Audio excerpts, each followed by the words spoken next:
Tawag. Hello? Sino po sila? Nandito po.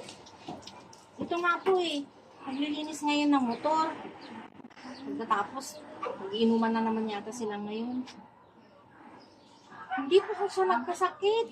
Ang alam ko po, kasing nalasing siya kagabi. And, po.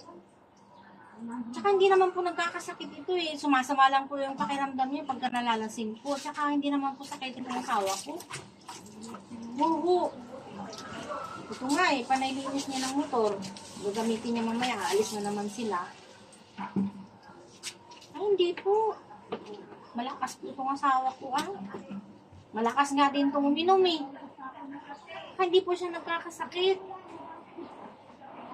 Oo, hindi yan nagkakasakit po. Sumasama lang yung pakiramdam ito pagka lasing siya. Oo.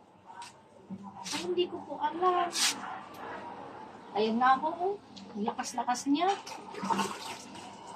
Kahit kailan po, hindi man niya nagkakasakit ng ano. Minsan lang po, ito. Oo.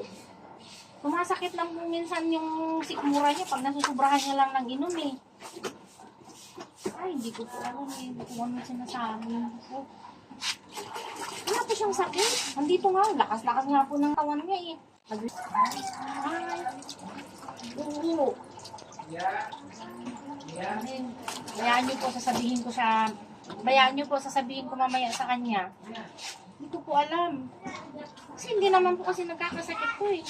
Minsan nga lang po, sumasama yung pakiramdam niya pagka nasusubrahan niya ng inom. Oo. Ganun po. Sige, sabihin ko po sa kanya po, hindi ko po kasi alam eh. Kaya di pala siya pumasok eh. Opo. Oh, sige po. Salamat po. Sino tumawag? Amo mo daw. Eh, ba't ano sinasabi mo gano'n sa kanya? Ano sinasabi mo nagkasakit? Ikaw daw, may sakit ka daw. Kaya hindi ka daw pumasok. Eh, sabi ko hindi. Nandito siya naglilinis ng motor, sabi ko. Oh, ano tinarinig ko? Sabi mo na ang lakas-lakas ko. Kaya nga, sinabi ko, ang lakas-lakas mo, naglilinis ka nga ng motor dito. Dahil ang sabi ko daw sa kanya, may sakit ka. Eh, hindi naman totoo may sakit ka. Ano pa yan? Pinahamak mo naman ako sa amo ko. Sinabi ko sa kanya na hindi ako papasok ng ilang araw kasi may sakit niya ako. Eh, bakit hindi ka nagsasabi sa akin? May sinabi ka ba? Dapat kung nag-absent ka, sabihin mo sa akin na kung anong dahilan mo dun sa amo mo. Eh, wala kang sinabi eh. Eh, kinaaga ko sa cellphone na ayaw mo bigay sa akin. O tuloy, pinahamak mo sa amo ko. Eh, nabukoy tuloy ako na kagabi na hindi ka papasok, silasing ako. Hindi mo kasi sinabi sa akin, dapat sinabihan mo ako na pag may tumawag sa iyo, ay wala kang sinabi sa akin eh. Ba yan? Pinahamak ko tuloy ako sa amo ko. Magalit sa akin tuloy yung amo ko niyan. Dapat sinabihan mo ako. Hindi sa cellphone kasi pinapakalaman mo eh. O, paano magalit sa akin yan? Paano na makapasok sa trabaho ko? Hindi ka sa susunod, sasabihin mo sa akin na may dahilan, kung anong dahilan mo dun sa amo mo. Hindi ka nagsabi sa akin Eh, eh. di mo sinasabi na yung tumawag sa'yo, amo ko eh. Anong tanong ko sa'yo kanina? Kukunin ko sa cellphone.